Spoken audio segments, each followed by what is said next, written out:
안녕하세요. 오늘은 1월 31일 월요일입니다. 실로암 못에 가서 씻으라. 요한복음 9장 1절부터 12절까지의 말씀입니다. 예수께서 길을 가실 때에 날 때부터 맹인된 사람을 보신지라. 제자들이 물어 이르되 랍비여, 이 사람이 맹인으로 난 것이 누구의 죄로 인함이니이까? 자기이니까? 그의 부모니이까? 예수께서 대답하시되 이 사람이나 그 부모의 죄로 인한 것이 아니라 그에게서 하나님이 하시는 일을 나타내고자 하심이라.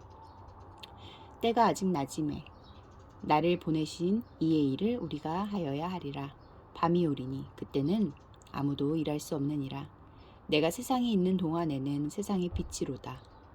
이 말씀을 하시고 땅에 침을 뱉어 진흙을 이겨 그의 눈에 바르시고 이르시되 실로암 못에 가서 씻으라 하시니, 실로암은 번역하면 보냄을 받았다는 뜻이라. 이에 가서 씻고 밝은 눈으로 왔더라. 이웃 사람들과 전에 그가 거린인 것을 보았던 사람들이 이르되 이는 앉아서 구걸하던 자가 아니냐? 어떤 사람은 그 사람이라 하며 어떤 사람은 아니라 그와 비슷하다 하거늘 자기 말은 내가 그라 하니 그들이 묻되 그러면 네 눈이 어떻게 떠졌느냐? 대답하되 예수라 하는 그 사람이 진흙을 이겨 내 눈에 바르고 나더러 실로암에 가서 씻으라 하기에 씻었더니 보게 되었더라. 그들이 이르되 그가 어디 있느냐? 이르되 알지 못하노라 하니라. 1절부터 3절까지 말씀에서 예수님은 어떤 분입니까? 어둠에 다니는 이에게 생명의 빛을 주려 하십니다. 제자들은 태어날 때부터 시각장애인이던 사람의 고통을 신학적으로 평론하지만 그가 평생 들어왔을 누구의 죄 때문에 그렇게 태어났느냐는 비아냥에 동참하고 있을 뿐입니다. 하지만 예수님은 고난의 원인을 해석하는 데는 전혀 관심이 없으시고 바로 지금 그에게 나타날 하나님의 일에만 시선을 고정하십니다. 하나님의 일을 나타내기 위해 장애를 안고 태어난 것이라는 식의 폭력적 위로가 결코 아닙니다.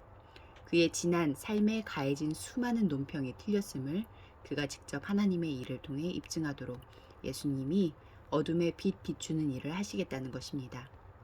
4절과 5절 말씀에서 예수님은 어떤 분입니까? 밤이 낮의 시간을 제한하듯 예수님이 이 세상에 머무는 시간도 제한되어 있으므로 흑암뿐인 공간만을 세상으로 가지신 이에게 빛으로 긴급히 찾아가셨습니다. 예수님이 곁에 계시는 낮에 제자들이 함께 하여야 할 일이 있지만 예수님이 떠나시는 밤이 오면 남겨진 제자들은 더 큰 일을 할 것입니다. 6절과 7절 말씀에서 예수님은 어떤 분입니까?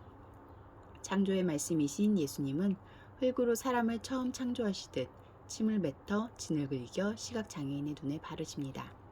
안식일에 금지된 일로 명시된 반죽을 하셔서 단순히 눈의 치료를 넘어 새 창조의 의지를 행동으로 나타내십니다.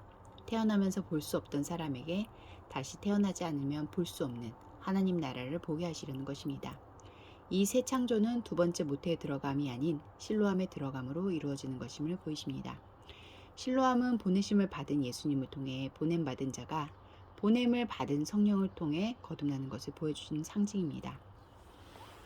8절부터 12절 말씀에서 나에게 주신 교훈은 무엇입니까?